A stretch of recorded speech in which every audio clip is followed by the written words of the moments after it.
Hello.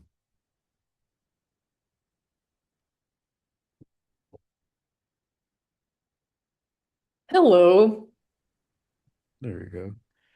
How is everybody? I'm good. Good. I hope we had a good break. Take a little mental break from our all this learning and whatnot. Okay. So, um, we're kind of just gonna it may be a little bit of a shorter day. Um, just kind of gonna be introducing Next.js, give you a little overview of like what's different moving directly from React, just pure React to uh Next.js, which is a React framework. So it's built on top. You'll see that theme. There's different things where they're built on top of, the language, and then it's its own framework. Um, so we're just gonna go over that for today, and then Saturday is gonna be where we like really jump into it. So you're not gonna have any homework until Saturday either. So we're just gonna jump into it, get some hands-on experience. Um, when you are learning, so you'll see this a lot, like when you're learning something like a framework or something because there's more than, for instance, there's more than one JavaScript framework that you can work with, right? When you're working with different frameworks, you'll get it's a lot of the times it's applying things that you know and then just learning the quirks of a framework, right? So there's some things like if let's say if you're looking for a job working with in software development, right? You'll see some requirements where it'll be like you need to know, like one of the things we're gonna learn is Prisma. They say you need to learn Prisma, and you thinking like, oh wow, that's a whole new thing that I gotta learn, and then you jump into Prisma and you just realize you're like, okay, this a lot of this is just knowing some quirks, and then also uh just it's a lot like configuring things, right? Getting used to the configurations. Next.js is gonna be kind of similar to that. It's like I said, it's built on top of React, so it's still knowing React principles, components and no use state, use effect, all of that stuff. But you're gonna be applying it in a different way, right? Um, so that's one of the things we're gonna be working on. Let me pull that up. Sorry, I had to reset my screen because it was acting funny. So I might have to reset. Yeah, looks like it. Oh, yeah. Oh, sorry, I gotta get back into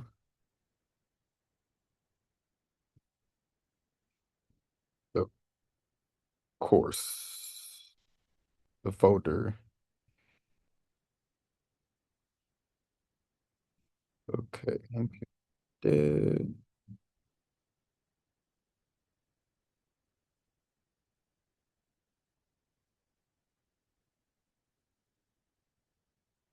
Okay. So let me go ahead and get this on the screen.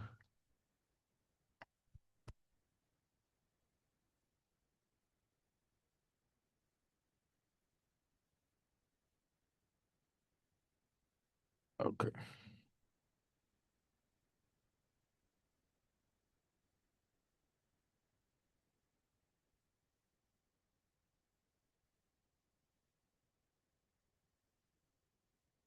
All right.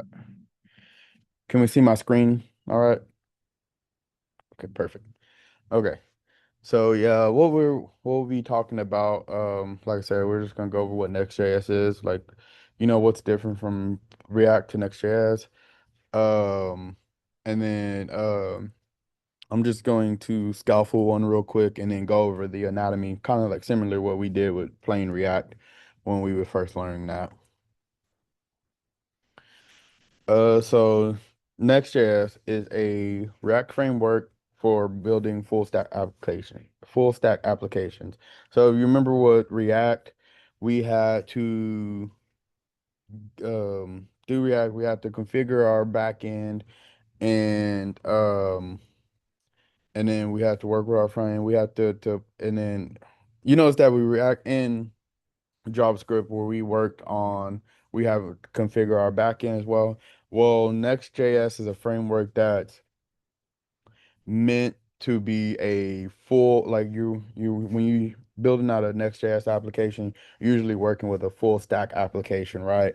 So you're gonna be handling your backend logic and your front end logic in the same application, and some of your logic is going to be more intertwined. I'll tell you now that everything is rendered. So when we were working with React, everything was being rendered in the browser, right? Everything when you do it, it was handled by the browser. Now everything's being rendered on the server side.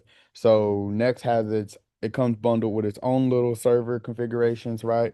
And everything by default is being rendered on the server end. So that's really useful for if you don't have to, what's the word?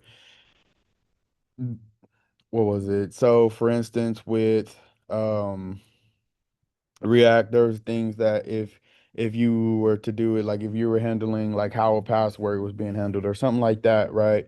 You'd have to be more conscious of that if you're just working with a more like a plain React application.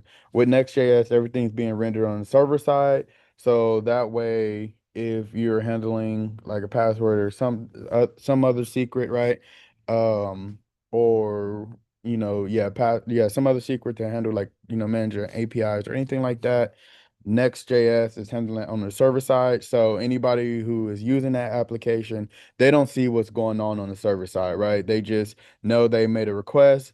That contract is sent to the server side and comes back, and they don't see what happens on that back end, right? So that if you need to manage different things like that, which also gives you the option, because with like if we're doing environment variables, um you normally don't want to include like environment variables in your application, right? That's the typical thing. You don't want to use environment variables directly on your application, but with the Next.js on handling things on the server end, wherever you deploy your application to, which we'll see later in this module when we deploy an application, right?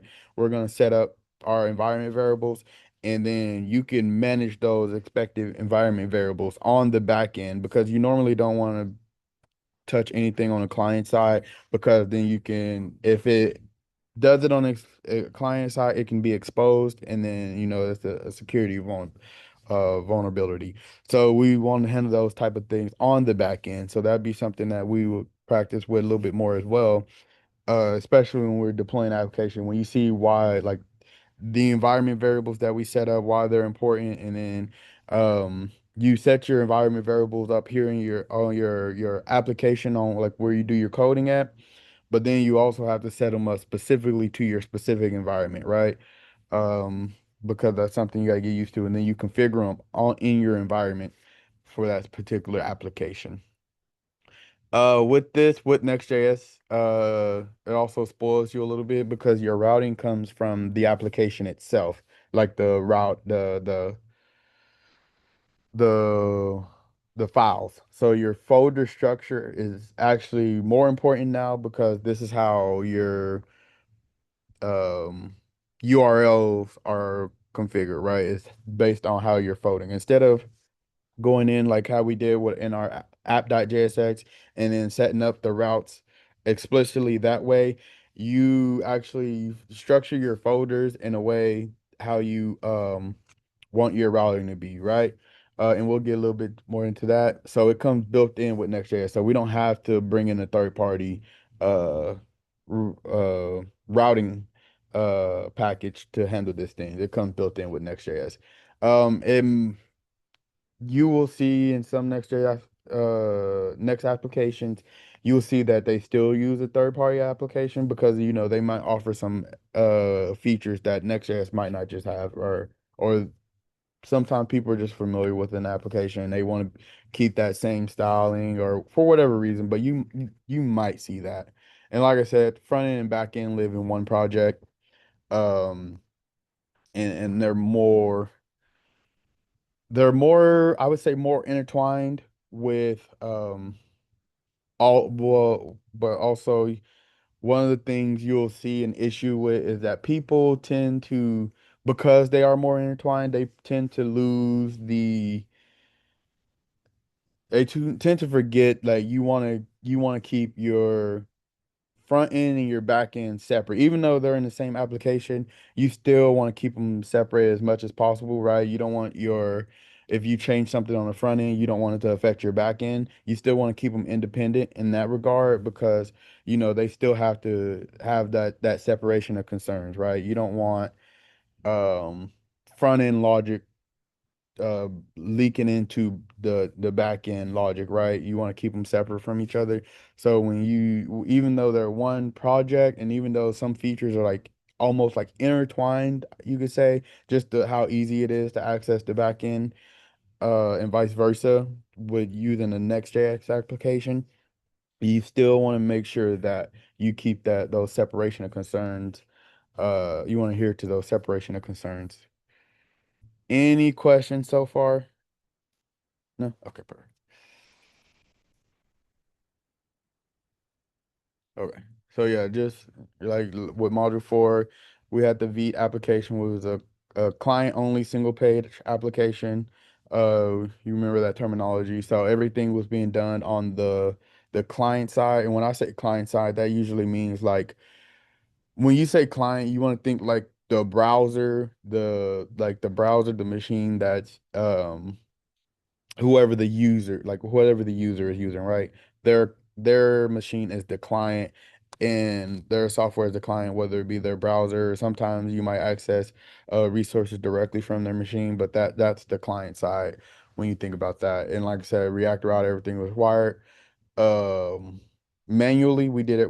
If we wanted to create a new page, we had to go in, add code for that new page. Here, all we have to do is add a folder in a file. Module 4. So module 4 we went and fetched somebody else's API. So with this, the back end, you have, we can manage our own API within um Next. And that also uses that same structure for the file, like the file structure, the folder structure. So you typically you'll have the API folder, and then you'll have your different routes in that folder and how you want to manage them, and then the different logics on how you're going to access them, and all that good stuff.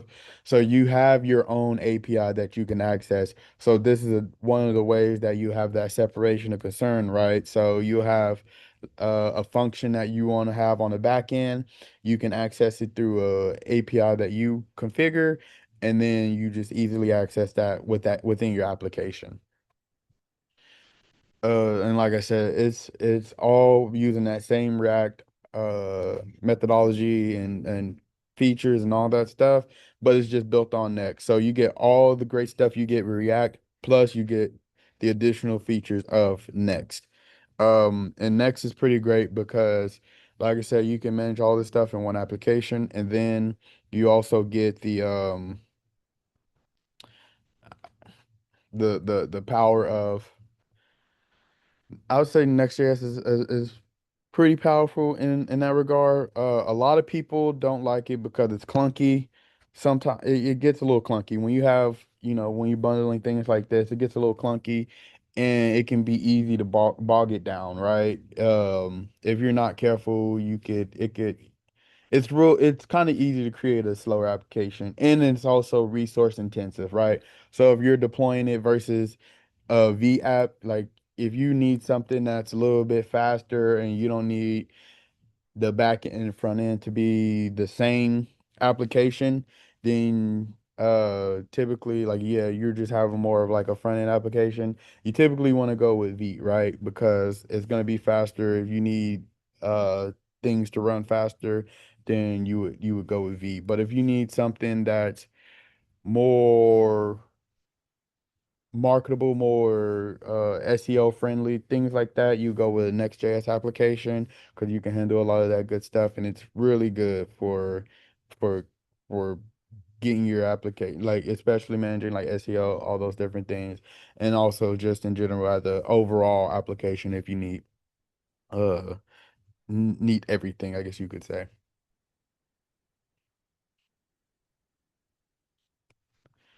So we're gonna be doing App Router. Next has a what is called a page router. We won't be learning too much about that because as you're creating new when you create a new application, you're mainly more focused about App Router because it's their newer version, and it's referencing how your pages are routed.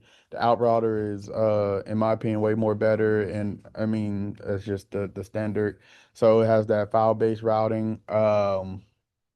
So what you're gonna see is typically the structure. So everything's really gonna be under the app.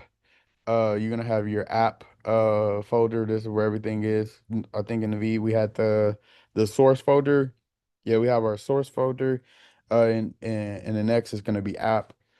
And then so anytime you go in a folder, because like so from here from the app, you might have another folder, right? So this is the about folder, right? At every level for the page that you want to render for the particular folder that you're in, you're gonna see a page.txx.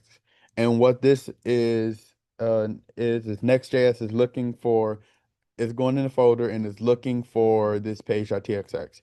In this case, this is going to be our index page, our home page. So if we just go to whatever our website is, it's it's going to hit this page because this is our app, right? Our app directory, and it's going to hit this page. So for every folder that you go in that's within this app, um, it's going to look for the same thing. It's going to look for a page.txx. So it sees this a folder and it's page.txx. So it's going to know that our website, our domain.com/about is going to go to this folder right here. So whatever our code is in this folder, that's what's going to render from this directory. So that's what the file routing refers to, is because you can just create a folder and then put a page.txx file in that folder, and it's gonna create it as a page. So it's gonna be our domain name slash mills and then page.txx. Not page.txx, but mills. If you type that in there, and then what it's gonna do is gonna route to it. It's gonna say, okay, I know to look for this page to render what this means. Um, so what that also means is that Next also handles our if it's handling our folder structure as the routing, that means it also has built-in features for handling the URL, the path, right? So for if we wanted to access like we did with the mills where we had that dynamic ID, uh where we put the ID in and we had to create that dynamic URL path, that's what I was trying to say. Next has built-in features for that as well, right? And to access the different parameters and all that good stuff. So that's another feature of Next.js, and that's one of the reasons why you see it so often used, is because it's quick to hit the ground running, right? You don't have to There's less packages that you have to start up as you building out a new project. And then it's just easier to maintain because when Next.js releases a new re or yeah, when Next.js comes out with a new release, if they update the routing, anything else like that, it's all bundled into that package. You don't have to go through and update a bunch of different packages, right? You just have to know what has updated with those different features. Uh, I think we covered everything with that. Oh, so and then also, oh, I did want to touch on that with so for this you can so just like we have a folder in the app, you can put another folder in the about, right? So if you wanted about slash let's say you put the folder you could put like location, right? You can have a location folder. So you put a folder, a new folder under about, call it location, and then in that folder you'll put page.txx, and then that URL path URL would come out to the domain name. It look like it'd be like about and then location. Oops. Location. And then it'll resolve to it'll go to that location folder in your project, look for this page.txx, and it'll just resolve the code inside that folder. So you can even nest them and you can continue to nest them pretty much as you want to get a little which obviously there's best practices to you that you want to adhere to. You don't want it to get too messy. But those things to consider. But then we also have our layout.txx, which is a file that you would include um inside any folder. So for instance, we would normally have a layout.txx at the app level, and what that is telling our application is how we want our layout to be structured, right? We most of the time you'll see the header, which is going to be like your nav menu, and then you'll have the body, which is going to be your content, and then you'll have the footer, right? And that's the typical you see for most web pages nowadays. Um, so it will for the layout.txx. And here it says a shared shell, meaning that it's going to, as you go drill into the other folders, right? It's going to use that uppermost,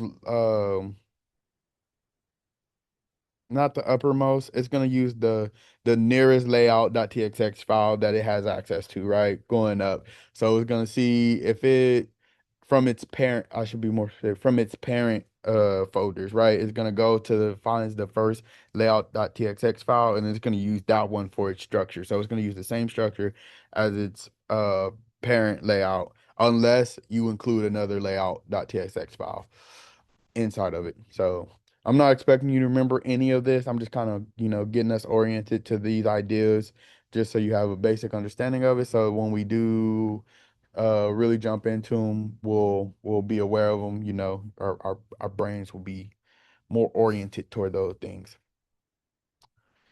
Oh, let me see. Any questions about that so far? No? Okay. All right.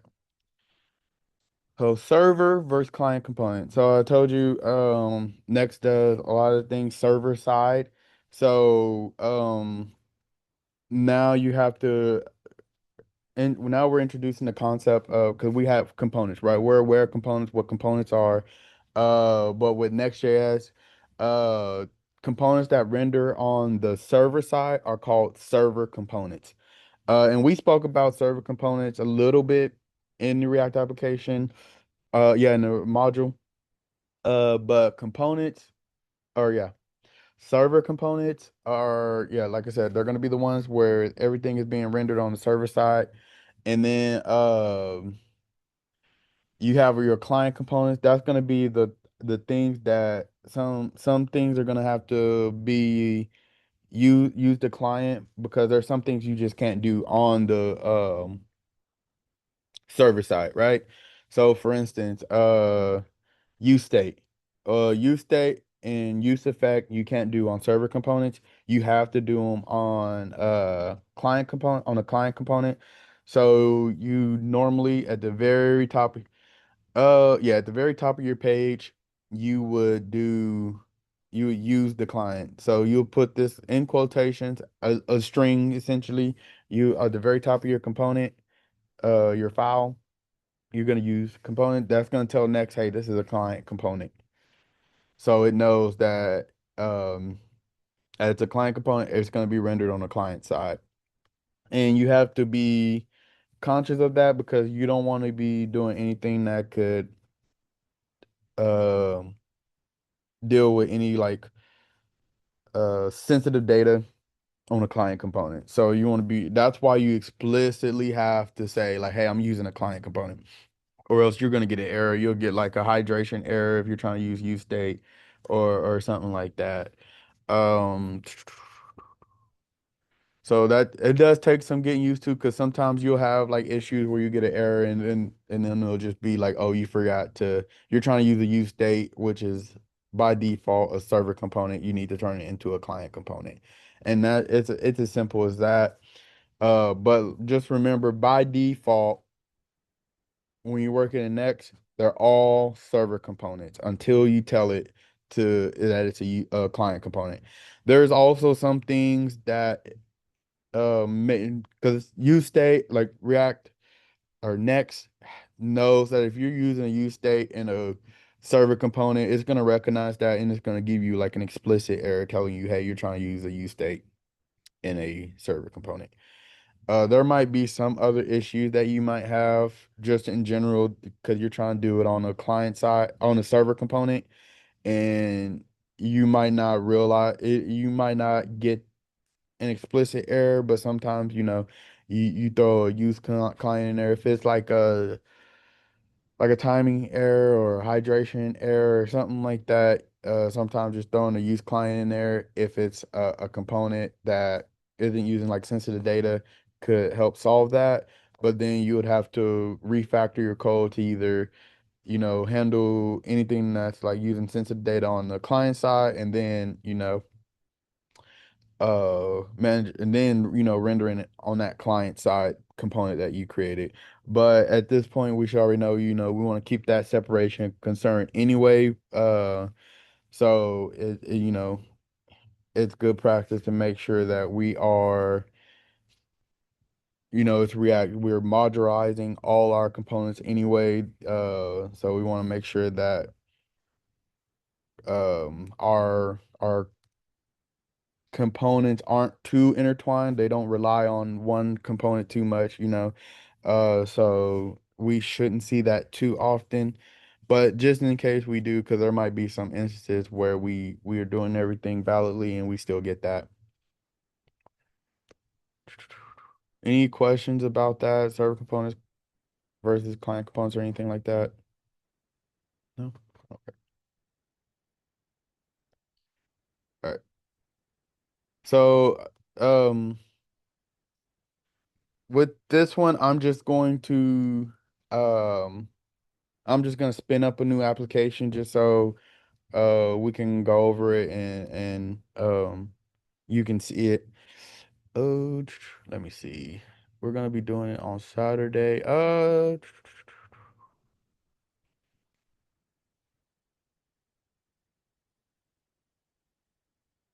Yeah, we can. Let's see.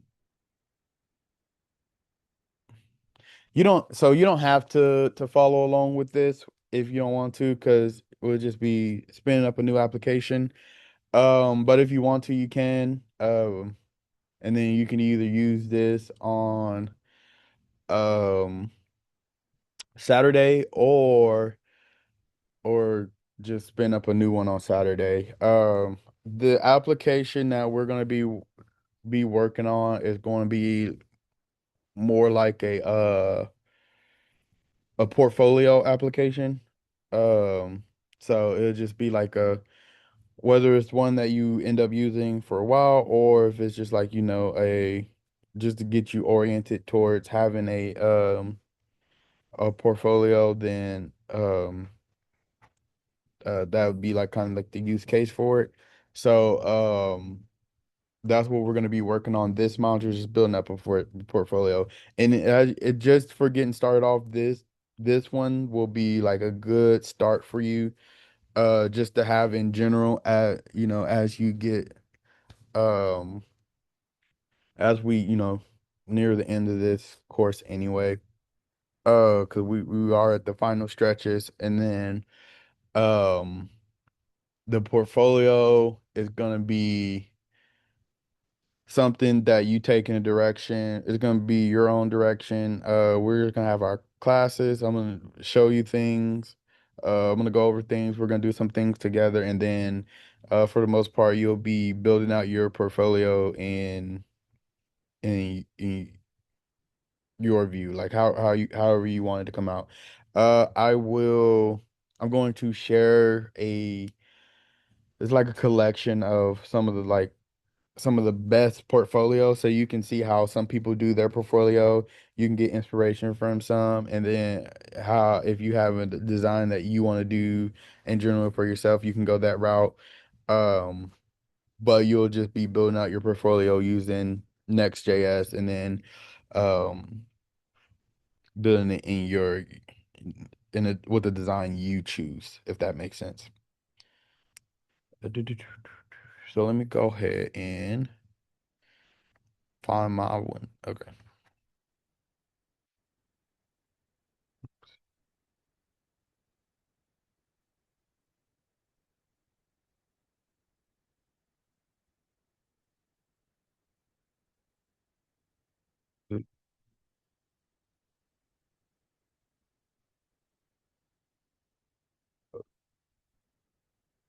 Okay. Are we able to see the screen okay, or d- do I need to zoom it in a little bit more? Let me see. Oh, put it at the bottom. Okay. So we're gonna do, oops, hold up. I always forget the command off the top of my head. So we're gonna do the npx create dash next dash app at latest. So it's gonna use the latest next version, and then space is gonna be your project name. Oops. And then it's gonna ask you questions. So it's gonna go through kind of like what when we were starting that V app. It's gonna and we're gonna just go through and then choose those. So we'll do next at latest, and then for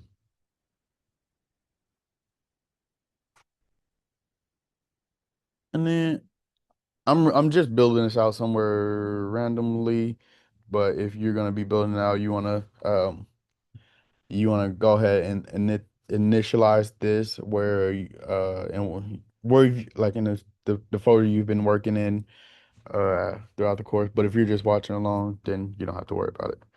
So we're gonna do that, and then we're gonna yes. Let me know if you have issues seeing anything. So would you like to use the recommended Next.js defaults, which is fine. It tells you what it's going to be here. TypeScript, ESLint, no React compiler, Tailwind CSS, and then it's saying no source directory because you'll see the source directory if we use page router, but we're using app router. And then it has an agents.md. So I guess it comes default now with the for if you're gonna be using a LLM like Claude Codex or something like that.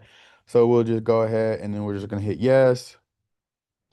And then these are the dependencies. It's installing Next React. So we're gonna install the latest version of React on. I say latest version of React. It's going to install the latest React version of React that they're using for Next, right? Next might not necessarily be using the latest version of React because sometimes um React will release new features and Next may not just be able to handle those features natively yet.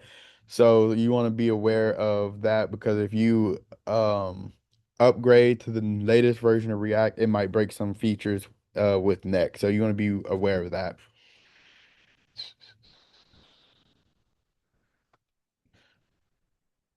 So it created that. So we're going to CD into change directory into the my app. All right.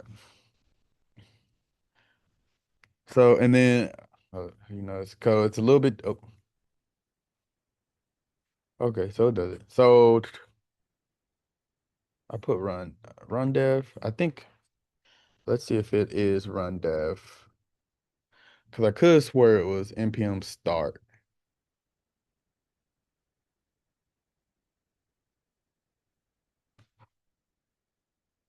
Okay, that's fine. Actually, so let me open this up.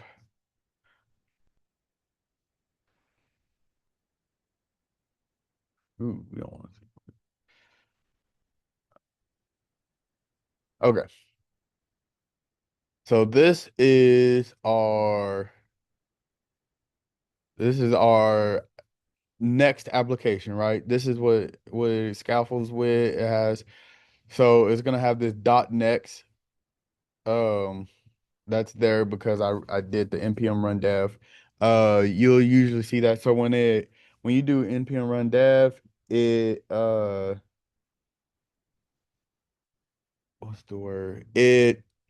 Bundles it bundles a little Next.js application. This is how it builds its own little version of the application. So sometimes you might run into issues where you have like you change something in your application and then you try to npm run dev again and you've seen stale data or stale like components or some changes that you removed or changed or something like that still showing. Sometimes you gotta just delete this Next.js, this .next folder, the directory, and then rerun the application so it can generate a new one, and that'll a lot of times solve your issue. So similar to like the V, we had the public folder, which is going to be your public assets that don't need there aren't that don't need to be protected. But this is the app directory that we talked about, and you see it has that page.txx and that layout, right? So the layout is setting up how the layout is going to be. Um, and here it has so this the root layout is taking the children and then it's putting in HTML, the body, and then the body you see we have the children, which is going to be in this context is going to be any um basically any directory under it. So anything that's being passed. So for in this context, it's going to be like the page, right? This page is going to be that children. Uh, but so you'll see this, and then we got our page, which let me go ahead and go ahead. I lost my mouse. So now I'll go ahead and run it, and then we're on localhost 3000, which let's see, I'll just type that in.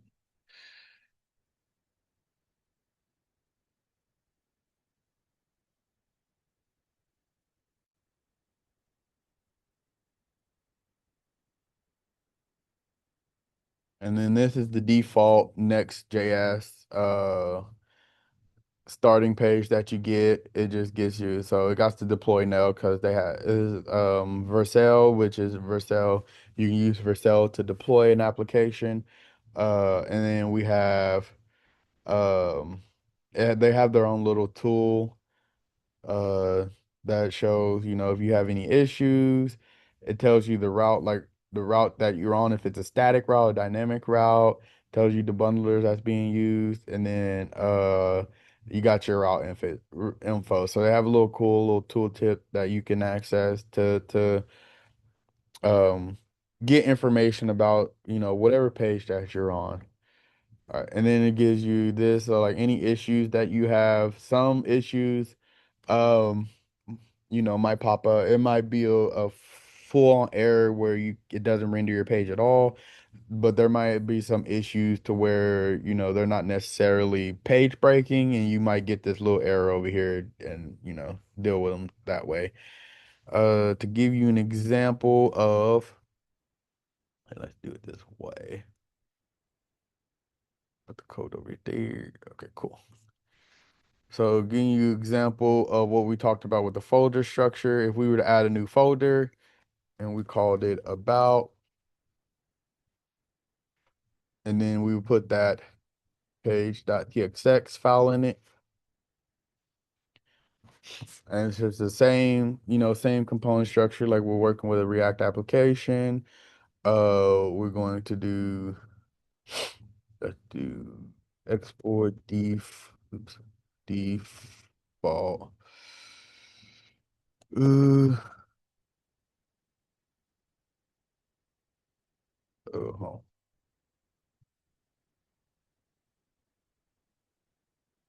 oh wow. In return,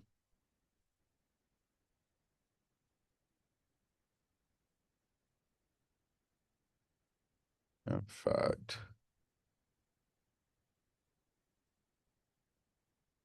or I should do to make it more accurate.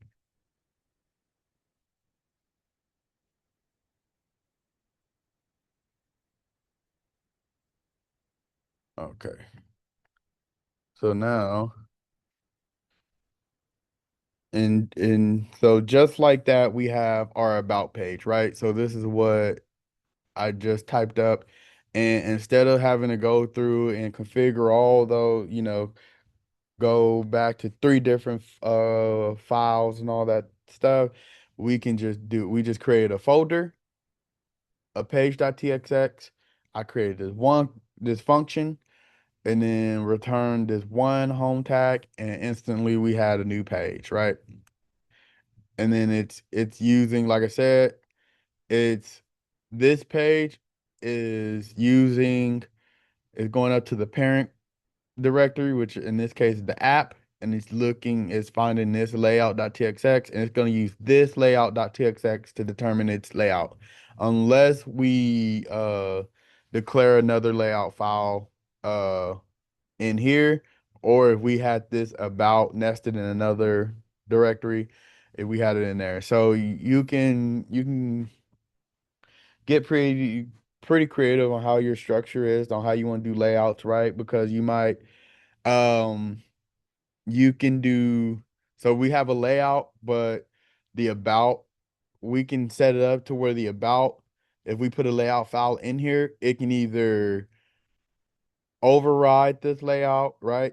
Or it can work in conjunction with this layout, right? We can style it to where it's a layout where its layout is meant to lay out in a certain way within this its parent layout, right? So then everything under that inside this directory is going to adhere to that layout file that's working within the other layout file, which sounds a little confusing, but as we get more hands-on experience, you'll see what I mean and understand that.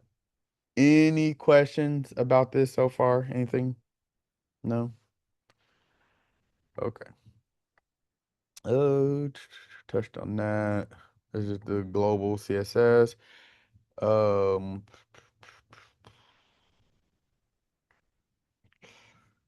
what else is there? I think I can show you the agent. So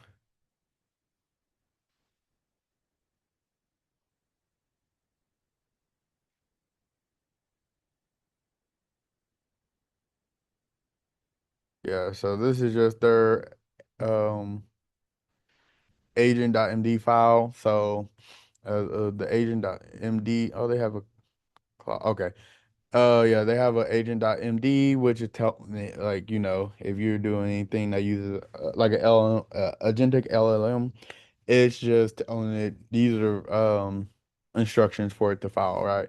So this version has breaking changes. It's because it already knows by default the agent is gonna be using accessing outdated information. So it's telling it to access the most up-to-date information. So that way, if it's making any changes, it's gonna do it because we are using a newer next version with this one. It's gonna tell, hey, don't like it's just saying confidently, like, hey, whatever you're implementing is already wrong. It has not wrong, but it has breaking changes that it has to be aware of, so it doesn't go in and do, use some of the outdated methods. Uh, but since, like we spoke about at the beginning of the curriculum, you know, agent agentic work is being more and more. become more and more part of the norm. So you'll see, I don't know if you ever looked at any job roles, but you'll see where it says, they want you to have experience with using agents in your coding workflow and all that good stuff. So that's why you're seeing this. This is becoming more of a default, and then so it's just something, just to you want to orient yourself. So you want to know what, they're including in, by default as it scaffolds a new app. But if we don't have any questions about this today, I'll let you have your time back, and then I'll see you on Saturday. Yeah, Sounds good. Thank you. Thank Of, you very of, much. of course. And just remember, no homework. I won't be have we won't have any homework until I might release the homework early, but just know you don't have to have it done by Saturday, if that makes sense. All right. Awesome. Talk to you then. Thank you.